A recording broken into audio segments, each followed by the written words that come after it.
القرآن الكريم ومجالس العلم في المسجد الأقصى.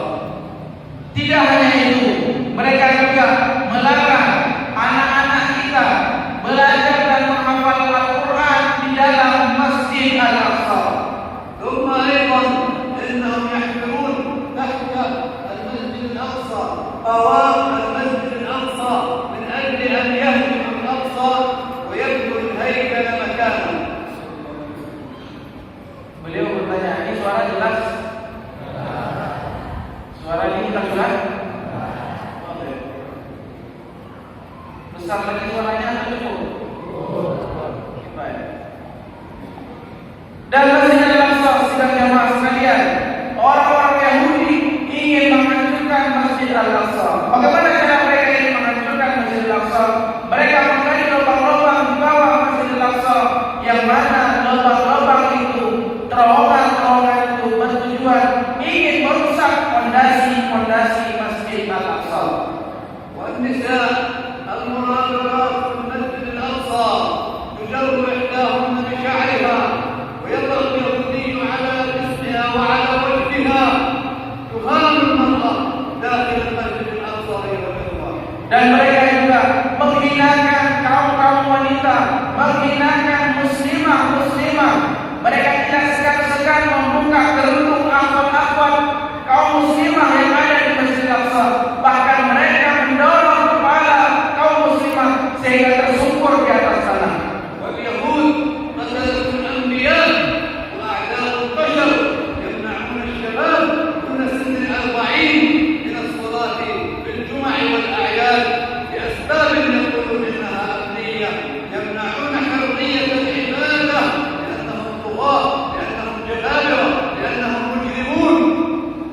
Saudara sekalian, tentara-tentara Yahudi dengan alasan keamanan, mereka terkadang melarang kaum muslimin masuk ke dalam Masjid Al-Aqsa.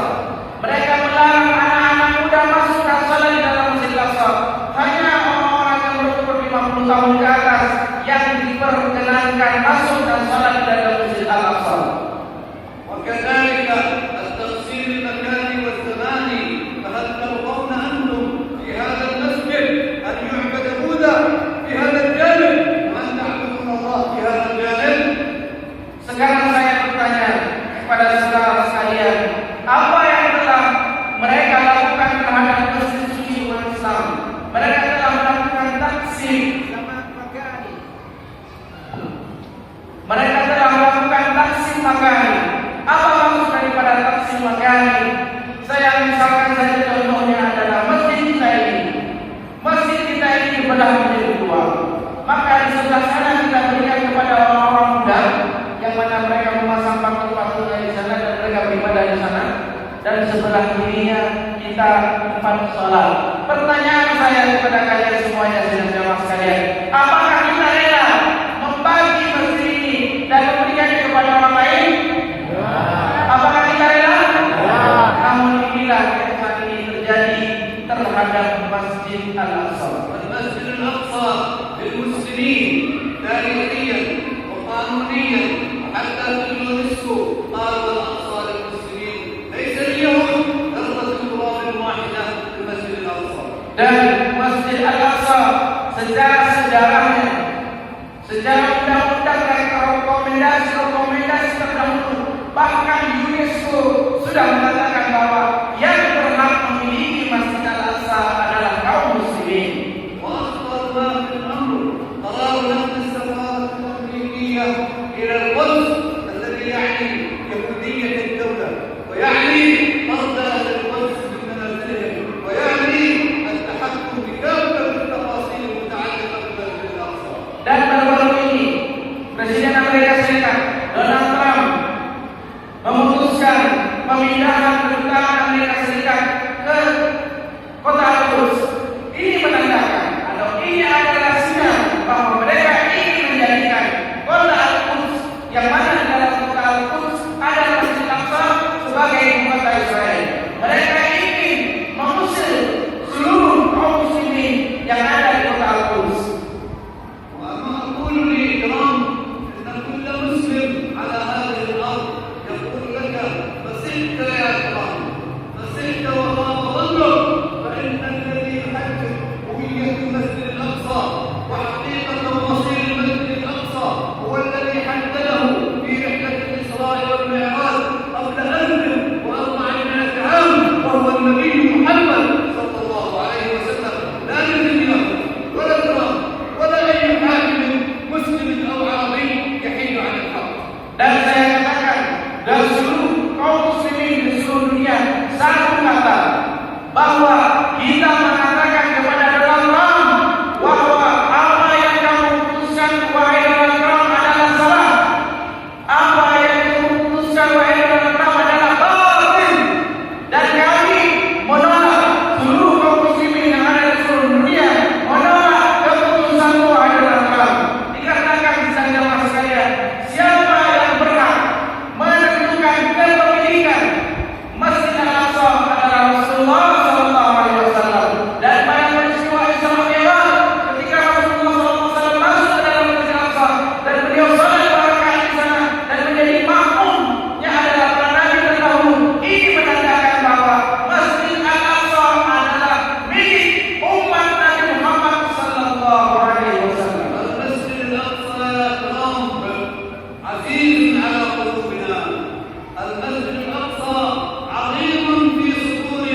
kita harus mengusir